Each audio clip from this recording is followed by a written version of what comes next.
Hello guys, നമ്മുടെ പുതിയ വീഡിയോയിലേക്ക് എല്ലാവർക്കും സ്വാഗതം.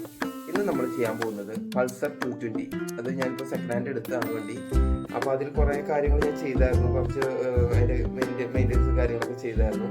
എല്ലാം നമ്മൾ സെൽഫായിട്ടാണ് ചെയ്യുന്നത്. അപ്പോൾ അതിൻ്റെ വീഡിയോസൊന്നും എനിക്ക് ചെയ്യാൻ പറ്റിയില്ല. അപ്പോൾ ഇപ്പോൾ ഈ വീഡിയോ ചെയ്യുന്നത് വെച്ചാൽ എല്ലാവർക്കും ഉപകാരപ്പെടും. പിന്നെ ഇതേപോലെ കുറേ വീഡിയോസ് നിങ്ങളെല്ലാവരും ഞാനും കണ്ടിട്ടുണ്ട്, യൂട്യൂബിലും കാര്യങ്ങളൊക്കെ കണ്ടിട്ടുണ്ട്. അപ്പോൾ നിങ്ങൾക്ക് പല വീഡിയോകളും നിങ്ങൾ കണ്ടിട്ടുണ്ടാവും. അപ്പോൾ അതൊന്നും ഞാൻ കാര്യമാക്കുന്നില്ല, കാരണം ഇത് എനിക്ക് ഷെയർ ചെയ്യണം. എനിക്ക് സ്വന്തമായിട്ട് നമ്മൾ സ്വന്തമായിട്ട് എല്ലാ വർക്കുകളും ചെയ്യുകയാണ്. അപ്പോൾ ഇതൊന്നും പഠിച്ചിട്ടല്ല, നമ്മളുടെ ഒരു അറിവ് ചെറിയ ചെറിയ അറിവ് കൊണ്ട് നമ്മൾ ചെയ്യുന്നതാണ്. അപ്പോൾ അതിൽ എന്തെങ്കിലും തെറ്റുകുറ്റങ്ങളൊക്കെ ഉണ്ടെങ്കിൽ നിങ്ങൾ കമൻറ്റ് ചെയ്യുക, ഷെയർ. അപ്പോൾ നമ്മൾ ഇതിൻ്റെ ഈ ഹാൻഡിൽ സെറ്റ് ചെയ്യാനുള്ള ഹോൾഡറും പിന്നെ ഹാൻഡിലും എല്ലാം നമ്മൾ സെക്കൻഡ് ഹാൻഡ് എടുത്താണ്. അതുകൊണ്ട് തന്നെ നമ്മളിത് ക്ലീൻ ചെയ്യണം. അപ്പോൾ നമ്മൾ പേപ്പർ ഇട്ട് ജസ്റ്റ് ഒന്ന് അതിൻ്റെ പെയിൻറ്റും കാര്യങ്ങളൊക്കെ കളയുവാണ്. എന്നിട്ട് വേണം നമുക്ക് പെയിൻറ്റ് ചെയ്യാൻ. അപ്പോൾ ഇത് പോയി മേടിക്കുന്ന വീഡിയോ ഒന്നും നമ്മൾ ചെയ്തിട്ടില്ല, കാരണം പൊളിക്കുന്ന സ്ഥലത്ത് പോയി അത് വീഡിയോ ചെയ്യാൻ ഉദ്ദേശിച്ചിട്ടുണ്ടായിരുന്നില്ല ആദ്യം. പിന്നെയാണ് വീഡിയോ ചെയ്താലോ എന്ന് വിചാരിച്ചത്. അങ്ങനെയാണ് ഇപ്പോൾ നമ്മൾ വീഡിയോ ചെയ്യുന്നത്. അപ്പോൾ ഇതിൻ്റെ കുറച്ചധികം അഴുക്കും കാര്യങ്ങളും ഉണ്ട് ഇതിൽ. അപ്പോൾ അതെല്ലാം നമ്മൾ വൃത്തിയാക്കി എടുക്കുവാണ്.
നമുക്ക് ബെൻഡ് കാര്യങ്ങളൊന്നും ഉണ്ടായിരുന്നില്ല, നല്ല ഹാൻഡിലാണ് കിട്ടിയത്. അപ്പോൾ എല്ലാവരും ഈ ഹാൻഡിൽ തന്നെ സെക്കൻഡ് ഹാൻഡ് എടുക്കണമെന്ന് പറയുന്നില്ല. നിങ്ങൾക്ക് നിങ്ങളുടെ ബഡ്ജറ്റ് അനുസരിച്ച്, ഇപ്പോൾ എനിക്ക് ബഡ്ജറ്റ് കുറക്കാൻ വേണ്ടിയാണ് ഞാൻ ഇങ്ങനെ സെക്കൻഡ് ഹാൻഡ് എഫ്സിയുടെ ഹാൻഡിൽ എടുത്തത്. അപ്പോൾ നിങ്ങൾക്ക് പുതിയത് വാങ്ങാൻ താല്പര്യം ഉണ്ടെങ്കിൽ നിങ്ങൾക്ക് പുതിയ ഹാൻഡിൽ തന്നെ യൂസ് ചെയ്യാം. അപ്പോൾ ഇതിൽ സെക്കൻഡ് ഹാൻഡ് എടുക്കുമ്പോൾ പ്രത്യേകം ശ്രദ്ധിക്കേണ്ടത് ബെൻഡും കാര്യങ്ങളും ഉണ്ടോ എന്ന് നോക്കുക. പിന്നെ ഈ പറഞ്ഞ പോലെ അത്യാവശ്യം ഇത്തിരി പണിയുണ്ട്. മറ്റേത് പുതിയതാകുമ്പോൾ നിങ്ങൾക്ക് ഒന്നും അറിയാതെ അതിൽ ഫിറ്റ് ചെയ്യാം. സെക്കൻഡ് ഹാൻഡ് ആകുമ്പോൾ ഒന്ന് പേപ്പറൊക്കെ പിടിച്ച് പെയിൻ്റൊക്കെ അടിച്ചിട്ട് വേണം നമുക്ക് ഫിറ്റ് ചെയ്യാൻ. അപ്പോൾ എൻ്റെ കയ്യിൽ ഓൾറെഡി ഞാൻ ടിൻ സ്പ്രേ മേടിച്ചിട്ടുണ്ടായിരുന്നു, ബ്ലാക്ക്. അപ്പോൾ അതും കൂടെ ഉള്ളത് കൊണ്ടാണ് ഞാൻ സെക്കൻഡ് ഹാൻഡ് തന്നെ യൂസ് ചെയ്തത്. അപ്പോൾ പുതിയത് എടുക്കുന്നവർ ഈ പെയിൻറ്റും കാര്യങ്ങളൊന്നും കയ്യിലില്ലെങ്കിൽ പുതിയത് തന്നെ എടുക്കുന്നതായിരിക്കും നല്ലത്, കാരണം എല്ലാം കൂടെ ചിലവ് നോക്കുമ്പോൾ കൂടുതലായിരിക്കും. അത് നിങ്ങളുടെ ഇഷ്ടത്തിന് നിങ്ങൾക്ക് ചെയ്യാവുന്നതാണ്.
അപ്പോൾ ഗെയ്സ്, നമ്മളിത് ലെയ്ത്തിക്ക് കൊണ്ടായിട്ടാണ് ഇതിൻ്റെ ഹോള് കാര്യങ്ങളൊക്കെ ഇട്ടത്.